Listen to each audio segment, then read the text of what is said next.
মহান সৃষ্টিকর্তা আল্লাহ শ্রেষ্ঠতম ফিরিস্তা জিবরাইল আলাইহিস সালাতু ওয়াস সালামের মাধ্যমে বিশ্ব মানবের কল্যাণের জন্য পৃথিবীর সমস্ত মানব জাতির সঠিক পথের দিশা দেওয়ার জন্য 23 বৎসর ধরে যে বার্তা বিশ্ব নবীর উপরে তিনি পাঠিয়েছেন, সেই আল্লাহ পাকের পাঠানো মহাবার্তা আমরা যাতে আমাদের দ্বারাই যাতে বাস্তবায়িত হয়,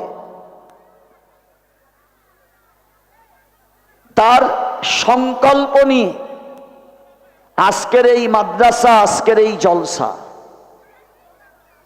বিশ্বনবীর চারিত্রিক জীবন, আল্লাহ পাকের নির্দেশাবলী যাতে আমাদের দ্বারাই বাস্তবায়িত হয়, তার জন্য এত বক্তৃতা, এত চিন্তা ভাবনা। বিশ্বনবী বলেছেন, মান আহয়া সুন্নতি, মান আহয়া সুন্নতি, মান আহয়া সুন্নতি ফাকাদ আহয়ানি।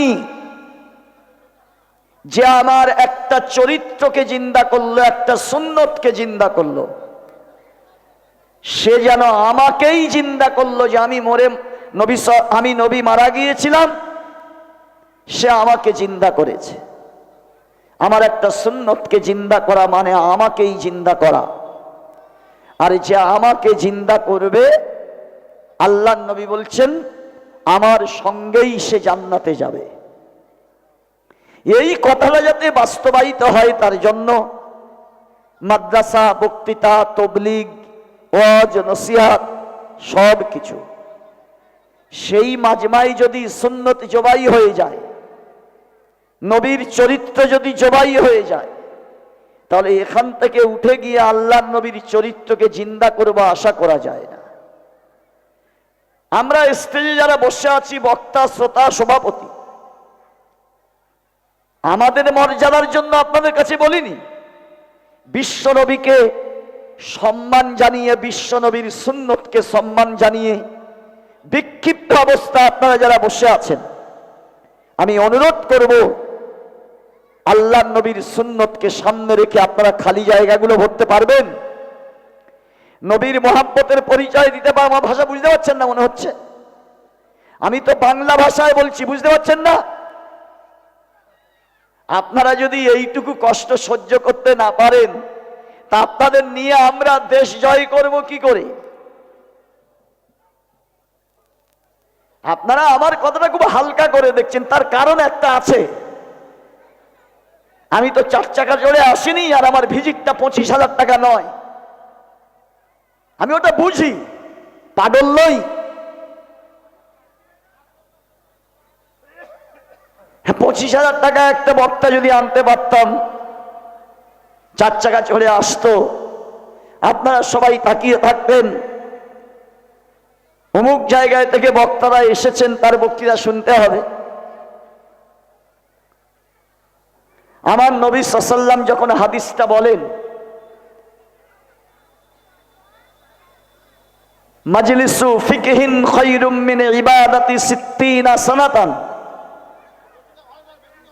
যেখানে কোরআন এবং হাদিসের আলোচনা হয়, ঈমান ও আমালের লাইলের আলোচনা হয়, ইহ জগৎ পরজগতের কল্যাণের কথা যেখানে হয়, এক কথায় মানব জাতির চারিত্রিক জীবনের কথা যেখানে হয়, সেই জায়গায় উপস্থিত হলে 7 বৎসর নফল ইবাদত করার থেকেও উত্তম সওয়াব আল্লাহ পাক তার আমলনামায় লেখেন। যারা এখনো রাস্তায় ঘুরছেন, বাড়িতে গল্প করছেন, তারা দুর্ভাগ্যবান। যারা এসেছেন তারা সৌভাগ্যবান। 7 বৎসর নফল ইবাদত করার সওয়াব আপনারা নিয়ে যাবেন। অন্য হাদিসে আল্লাহর নবী বলেছেন, হুজুর মাজলিসে ইলমিন আফদালু মিন আলফি রাকাআতিন যেখানে কোরআন হাদিসের কথা হয়, ইলমি কথা হয়, সেখানে উপস্থিত হলে 1000 রাকাত নফল নামাজ পড়ার থেকে উত্তম। এখানে একটা ভাই দাঁড়িয়ে বলবেন যে আমি আমার জিন্দেগিতে 1000 রাকাত নফল নামাজ পড়েছি। আজকের কিছুক্ষণ মাজমায় বসে কোরআন এবং হাদিসের কথা, চারিত্রিক জীবনের কথা শুনব, 1000 রাকাত নামাজ পড়ার সওয়াব নিয়ে 60 বৎসর নফল ইবাদত করার সওয়াব নিয়ে বাড়িতে ফিরব।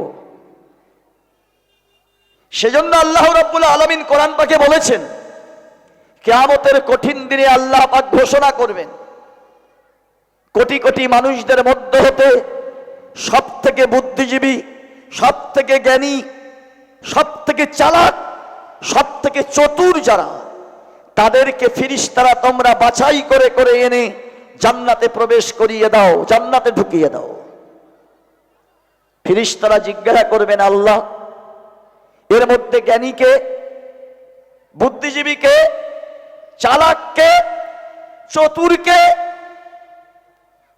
সব থেকে জ্ঞানীকে আমরা নির্ধারণ করব কি করে? মাস্টার, ডাক্তার, উকিল, ব্যারিস্টার, দার্শনিক, বৈজ্ঞানিক, চিন্তাবিদ, গবেষক, সম্রাট, রাজাধিরাজ, কে সব থেকে জ্ঞানী? আমার আল্লাহ কোরআনে হাকিমে বলেছেন, আল্লাযীনা ইয়াযকুরুনাল্লাহা কিয়ামান ওয়া কুউদান ওয়া আলা জুনুবিহিম ওয়া ইয়াতাফাক্কারুনা ফি খালকিস সামাওয়াতি ওয়াল আরদ। ওই সমস্ত মানুষদেরকে তোমরা নির্বাচন করে বাছাই করে তুলে নাও হাসরের ময়দান থেকে, যারা পৃথিবীর জীবনে দাঁড়ানো অবস্থায়, বসা অবস্থায়, শোয়া অবস্থায়, ঝড়ে বৃষ্টিতে, ঠান্ডায় গরমে, বিপদে আপদে, সুখে দুঃখে, সর্ব অবস্থায় আল্লাহকে কোনোদিন হাতছাড়া করে না, আল্লাহর স্মরণ করে চলে। আমি বসে বসে দেখছিলাম কিছু মানুষ শুধু এদিক ওদিক করছে, উসপাস করছে। আমরা অন্য মাজমায় লোকদেরকে দেখিনি ওরকম উসপাস করতে, বরং ঠেলাঠেলি করবে কে আগে সামনে বসবো। আজকের যদি এখানে ড্যামেজ হাঙ্গামা দেওয়া হতো, তাড়াতাড়ি করে মুসলমানরাই মনে হয় পড়ে যেত হোঁচট খেয়ে। নির্বোধ মুসলমান এখনো পর্যন্ত বুঝতে পারিনি। আমি আমিনউদ্দিন আজকের কঠিন কথা বলে যাচ্ছি, ইসলামকে সব থেকে দুশ্মনী করেছে যারা, তাদের নাম মুসলমান। আমরা ইসলামের যত শত্রুতা করেছি, কোরআনের বিরোধিতা যত করেছি, হাদিসের বিরোধিতা যত করেছি, পৃথিবীর অন্যান্য জাতি কোরআন হাদিসের এত দুশ্মনী করেনি। কেন? আমাদের হতে বিশ্ববাসী কোরআন থেকে বঞ্চিত হয়েছে। আমাদের জন্যই পৃথিবীর মানুষ কোরআন থেকে দূরে সরে গেছে। আমাদের জন্য পৃথিবীর মানুষ মুসলিম জাতিকে ঘৃণার দৃষ্টিতে দেখছে। আমরাই আজকের সারা পৃথিবীতে 4200 ধর্মাবলম্বী মানুষ বাস করে, 4200। তার মধ্যে সব থেকে সংখ্যায় যারা পৃথিবীতে বেশি তারা হলো খ্রিস্টান। দ্বিতীয় পজিশনে সারা পৃথিবীতে সংখ্যায় যারা বেশি তারা হলো মুসলিম জাতি। তৃতীয় সংখ্যায় যারা আছে তারা হলো বৌদ্ধ। বাকি কোন ধর্মের নাম নিশান নেই। পৃথিবীতে 228টা দেশ আছে, ভালো করে শুনবেন। পৃথিবীতে 228টা দেশ আছে। মুসলমানরাই শাসন করে 58টা দেশ। বৌদ্ধদের পৃথিবীতে দেশ আছে 1.5টা। বাকি পৃথিবীতে রাজত্ব করে খ্রিস্টান জাতি। আর কোন জাতি, কোন ধর্মাবলম্বী মানুষদের পৃথিবীতে কোনো দেশ নাই। একটা দেশ 1948 খ্রিস্টাব্দে আমেরিকার চক্রান্তে একটা দেশকে দেশ আমি বলবো না, ওটা জারজ দেশ, সেই দেশটার নাম হলো ইজরাইল। ওটা হলো পৃথিবীর জারজ সন্তান। মুসলমানদের জায়গা কেড়ে নিয়ে সুজারু সেজে আজকের সারা পৃথিবীতে মুসলমানদের বিরুদ্ধে সব রকমের ষড়যন্ত্র তারাই করছে। আমি আপনাদের কাছে বলি,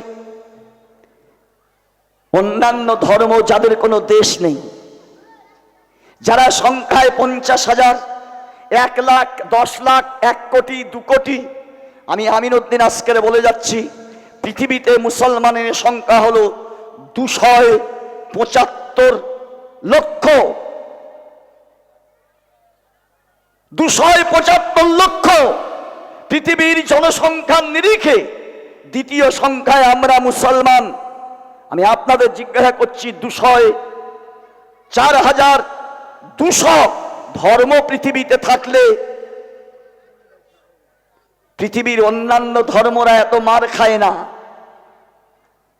পৃথিবীর অন্যান্য ধর্মের মানুষেরা এত লাঞ্ছিত, অপমানিত, পদদলিত, নির্যাতিত, নিষ্পেষিত হয় না, মুসলমানরা কেন এত পৃথিবীতে নির্যাতিত, নিষ্পেষিত, নিপীড়িত? কোথায় ফল্ট? কি কারণ? মুসলমান এইটা উপলব্ধি করার মতো ক্ষমতা হারিয়েছে। মূসা আলাইহিস সালামের কওমরা বলেছিল, এই মূসা, আমরা চাষ করতে পারবো না, ধান রুইতে গম চাষ করতে পারবো না, তুমি যদি আল্লাহর নবী হও, তুমি যদি আল্লাহর রাসূল হও, তাহলে আমরা সরাসরি তোমার মাধ্যম দিয়ে আল্লাহর পাঠানো খাদ্য খাবো। দীর্ঘদিন যাবত এই আবদার করে এসেছিল। মূসা সাল্লাম বললেন, বনী ইসরাইল, ঠিক আছে, আমি আল্লাহর কাছে দোয়া করছি, তোমাদের জন্য আল্লাহর তরফ থেকে খাদ্যের ব্যবস্থা হবে। একটা ময়দানে তারা জড়ো হলো। জনসংখ্যা ছিল প্রায় 5 লক্ষ। 40 বৎসর সেই ময়দানে তারা অবস্থান করেছিল। মহান সৃষ্টিকর্তার তরফ থেকে তাদের খাদ্যের ব্যবস্থা, তাদের আলোর ব্যবস্থা, তাদের সেখানে বসবাস করার মতো পরিস্থিতি, তাদের পোশাকের ব্যবস্থা আল্লাহ করলেন। তাদের লাইটের, কারেন্টের বিল দিতে হতো না, পুরো ময়দান আলো হয়ে থাকত। আল্লাহর তরফ থেকে তাদেরকে খাদ্য পাঠানো হতো। আমি সংক্ষেপে বলছি, 40 বৎসর তারা আল্লাহর খাদ্য খেয়েছে। বিশ্বাসঘাতক বেঈমানরা এবারে বলতে শুরু করেছে, হালুয়া, পলুয়া, বিরিয়ানি, বাগদা চিংড়ি, ভেটকি মাছ, ইলিশ মাছ, এই শ্রেষ্ঠতম খাবার আর আমাদের ভালো লাগছে না। দুনিয়ার খাবার আমাদের খাওয়াও। কি খাবে? ডাল, পেঁয়াজ আর রসুন দিয়ে বাঁকা দেওয়া ডাল খাবো, পেঁয়াজ আর রসুন দিয়ে রান্না করা তরকারি খাবো। 40 বৎসর আল্লাহ তাদের খাওয়ালো, আল্লাহর খাদ্য তাদের পছন্দ হলো না। আমার আল্লাহ বললেন, তোমাদের যখন আমার খাদ্য পছন্দ হয়নি, বের হয়ে যা ময়দানের থেকে, দূর হয়ে যা। খাবি তো এখানে থাকতে পারবি না, এটা শহর। এবারে খেতে গেলে তোদের চাষাবাদ করতে হবে, ধান গাছ পুঁততে হবে, ধান হবে, চাল তৈরি হবে, ডালের দানা পুঁতে ডাল তৈরি হলে খাবি, পেঁয়াজ তৈরি করে খাবি। ওটা আমি আসমান থেকে পাঠাবো না, পাঠাতে পারবো না তা নয়। তোরা যখন পৃথিবীর এই সমস্ত খাদ্য খাবার খেতে চাচ্ছিস, তোরা এবারে খেটে খা। বিশ্বাসঘাতক মুসলমান, যাদের দায়িত্ব ছিল বসে বসে খাওয়ার, আল্লাহ পাক তাদেরকে পৃথিবীর জমিনে 1000 বৎসর তাদেরকে আল্লাহ পাক সম্মানের চরম শিখরে তুলে রেখেছিল। 1000 বৎসর। শিক্ষিত বন্ধুরা জিজ্ঞাসা করুন, আজ শিক্ষিত অশিক্ষিত সব একই পথের পথিক, মূর্খের মতো জীবন যাপন করে আপনারা মনে মনে করছেন বিশ্ব নবীর জামানাকে বলা হতো জাহিলিয়াতের যুগ, তার মানে মূর্খতার যুগ। মূর্খতার যুগ মানে সত্যি সত্যি তারা মূর্খ ছিল, অশিক্ষিত ছিল, লেখাপড়া তারা জানতো না, তারা চালাক ব্রেনি সুচতুর ছিল না। সারা পৃথিবীতে এই রকম মাওলানা কম পাবেন। দারসে নিজামিতে একটা কিতাব পড়ানো হয় সাবা মুআল্লাকা, তার মানে তর্জমা ডিকশনারি না দেখে মানে করে দেওয়ার মতো মাওলানা হাজারে একটা পাওয়া মুশকিল আছে। এমন কবিতা বিশ্ব নবীর জামানায় লিখে তারা টাঙিয়ে দিয়েছিল, তার সঙ্গে চ্যালেঞ্জ করে আল্লাহ পাক মহাগ্রন্থ কোরআনকে পাঠিয়েছে। তারা মূর্খ ছিল, শিক্ষা ছিল, জ্ঞান ছিল, বুদ্ধি ছিল, বিবেক ছিল, সব কিছু থাকা সত্ত্বেও তারা তাদের বিবেক অনুযায়ী তারা খরচা করেনি, চলেনি। তারা তাদের বিবেক খরচা করেনি, সঠিক পথটা বেছে নেয়নি। শিক্ষিত হয়ে মূর্খের মতো, অশিক্ষিতের মতো, বর্বরের মতো তারা চলেছে। আমি আজকের আমিনউদ্দিন আপনাদেরকে প্রশ্ন করছি, আমার সেই পুরানো কথা যেটা আমি আপনাদেরকে ভাবাতে চাচ্ছি, ইতিহাস পড়ে ভুললে চলবে না। সংক্ষিপ্ত সময় আমাকে সময় দেওয়া হয়েছে, বলতে হবে কিছু কথা। আমি লম্বা চওড়া কথা বলার মতো অবকাশ আমার নেই। 1500 বছর আগে আল্লাহ বললেন, মুসলমান সে কথাটা প্রত্যাখ্যান করল, বৃদ্ধাঙ্গুলি দেখালো। আমার আল্লাহ 1500 বছর আগে বলেছেন 1000 টাকার নোট, 500 টাকার নোট বাতিল। বাস, মুসলমান বলল তোমার কথা মানি না, আমার কথা না মানলেও তোমার ওই নোট চলবে না। নরেন্দ্র মোদী বলল 500 টাকার নোট বাতিল, এই তারিখ পর্যন্ত 500 টাকার নোটগুলো ব্যাংকে জমা দাও। এবার থেকে 2000 টাকার নোট চলবে। সারা ভারতবর্ষে 130 কোটি ভারতবাসী, হিন্দু মুসলমান, শিক্ষিত অশিক্ষিত পাগল হয়ে গেল। নরেন্দ্র মোদী বলেছে 500 টাকার নোট চলবে না। আমার আল্লাহ বলছেন কিয়ামতের কঠিন দিনে বাজিয়ে দেখিয়ে নেব। জান্নাতের বাজারে জান্নাত কিনতে গেলে ওই 500 টাকার নোট দিয়ে কেনা যাবে না, 2000 টাকার নরেন্দ্র মোদীর অনুমোদিত নোট আনতে হবে। অর্থাৎ আমার আল্লাহ বলেছেন, মুসলমান তোমাকে দেখে নেব, তুমি আমার দড়িটাকে ধরে রেখেছো না আমার দড়িটাকে কবর দিয়েছো, তোমার কাছে প্রশ্ন। আমি আল্লাহ 1500 বছর আগে বলেছিলাম, যদি মৃত্যুর পরে স্বর্গ পেতে চাও, আল্লাহর প্রিয় বন্ধু হতে চাও, ওয়াতাসিমু বিহাবলিল্লাহি জামিআ, সঙ্গবদ্ধ হয়ে আল্লাহর রজ্জুকে মজবুতির সঙ্গে ধরো। খবরদার এই দড়ি থেকে কেউ বিচ্ছিন্ন হয়ে যেও না, দূরে সরে যেও না, পাশে দাঁড়িয়ে দেখো না, তুমি নিজে দড়ির সঙ্গে নিজেকে সম্পৃক্ত রাখো। দড়িটা ভালো করে মজবুতির সঙ্গে ধরো। ওয়াতাসিমু শব্দের আরবি শব্দের অর্থ হলো যে মজবুতির সঙ্গে ধরা। বিহাবলিল্লাহ, আল্লাহর দড়িকে। ওয়াতাসিমু বিহাবলিল্লাহ জামিয়া, কে ধরবে?